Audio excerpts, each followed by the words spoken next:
second series, I think we had a protection breakdown, and when he was in there with the second series, there was the third series, but then he came back and put a pretty good drive together. And they both got us into the end zone, so I was really pleased with how those guys played. So. Does that make your decision that much harder to decide at this point?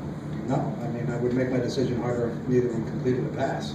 I think they both played pretty well. It gave me confidence in both those guys. So you want someone, and that's what you're hoping happens. I think both those guys rose to the occasion. So I was excited with how both those guys played. So. You said coming in that there was one series that they turned. Did you just see what Mike did in the first series and just felt that you wouldn't have him stay in the rhythm? I had no idea what the series questions was the other day. We were just trying to balance out their stuff. So I wouldn't read much into that. So.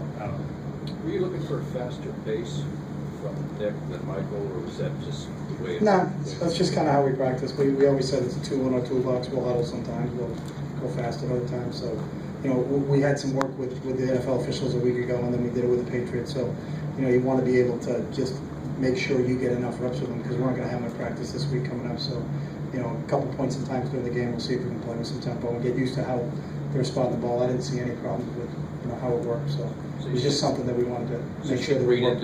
Shouldn't read into either guy's tempo. You can read it all you want. I wouldn't ever tell you what to do.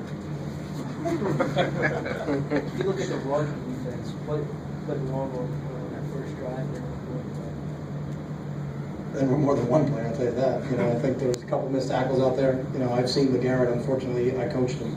I've seen him do that a couple of times. He's a big, strong, physical back that you really got to get a lot of guys to the ball, and how are we running to the football.